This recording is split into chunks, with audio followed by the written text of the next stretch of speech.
السلام علیکم اسٹوڈنٹس، آج ہم ڈسکس کریں گے قرآنک پوائنٹ آف ویو کہ اللہ تعالیٰ نے کس طرح سے ایک انسان کو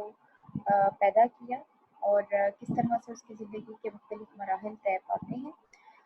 مختلف احادیث اور مختلف آیات میں اللہ تعالیٰ نے بتایا ہوا ہے کہ ایک انسان کو کس طرح سے پیدا کیا گیا، کیا وقت تھی ایک انسان کی، اور پھر اس کے اندر اللہ تعالیٰ نے پوری طاقت دی، اور اس طاقت کے بعد اللہ تعالیٰ نے آپ کو ڈیسائیڈ کرنے کا پورا اختیار دیا کہ whether you want to do right or wrong۔ تو پہلی آیت سورہ الگ کی ہے جس میں کہ اللہ تعالیٰ کا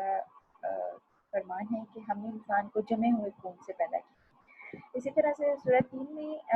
اللہ تعالیٰ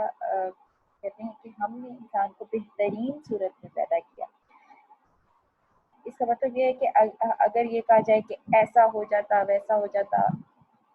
جیسے بہت سے لوگ سوسائٹی میں سوشل ڈیولپمنٹ کے ٹائم پہ بھی تنقید کر رہے ہوتے ہیں، اس کو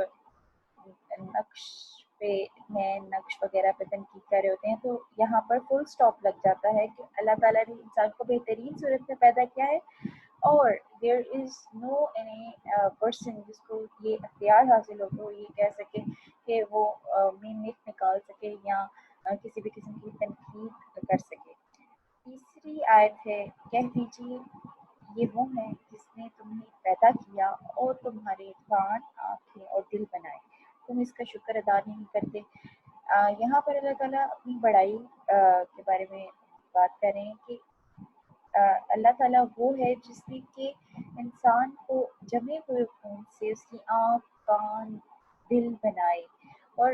یہ ساری چیزیں جو ہیں ہمارے لیے بڑی امپورٹنٹ ہیں۔ وی کانٹ سینسیٹ اور انوائرمنٹ وداؤٹ اٹ، اور ہمیں اس چیز پہ شکر ادا کرنا چاہیے کہ اگر ایک انسان اللہ تعالیٰ نے ہم لوگ کو بنایا ہے تو ہم اپنے انوائرمنٹ کو ایکسپلور کر سکتے ہیں، اس جو کائنات ہے اس کی خوبصورتی کو دیکھ سکتے ہیں، اس میں موجود پرندوں کی آوازوں کو بہت اچھے طریقے سے سن سکتے ہیں، تو ہمیں اس چیز پہ اللہ تعالیٰ کا شکر ادا کرنا چاہیے۔ چوتھی آیت ہے، اے لوگو اگر قیامت کے دن جی اٹھنے سے شک میں ہو، سوچو ہم نے تمہیں مٹی سے پیدا کیا، پھر نطفہ سے، پھر جمے ہوئے خون سے، پھر گوشت کی بوٹی سے صورت بنی ہوئی اور بغیر صورت بنی ہوئی، تاکہ ہم تمہارے لیے ظاہر کریں، اور ہم رحموں میں جو چاہیں ایک مدت ٹھہراتے ہیں، پھر ہم نکالتے ہیں بچہ تاکہ پھر تم اپنی جوانی کو پہنچو، تم میں کوئی عمر سے پہلے فوت ہو جاتا ہے اور تم میں سے کوئی پہنچتا ہے طبی عمر تک، تاکہ وہ جاننے کے بعد کچھ نہ جانے۔ اور تو دکھتا ہے زمین کو خشک پڑی ہوئی، پھر جب ہم نے اس پہ پانی اتارا تو وہ تر و تازہ ہو گئی اور ابھر آئی، اور وہ اگال آئی ہر قسم کا جوڑا رونقدار۔ سورہ حج کی آیت ہے۔ بیسیکلی بہت سے لوگ جو ہے جب اس چیز کو نگیٹ کرتے ہیں کہ کوئی قیامت کا دن ہوگا، ہم دوبارہ زندہ ہوں گے، یہ کافر لوگوں کے لیے اللہ تعالیٰ نے یہ آیت اتاری کہ اگر جن کو یہ لگتا ہے کہ ان کو دوبارہ پیدا نہیں کیا جا سکتا، تو پہلی دفعہ پیدا کرنا بھی اتنا آسان کام نہیں تھا۔ سارے اسٹیپس اللہ تعالیٰ نے بتائے،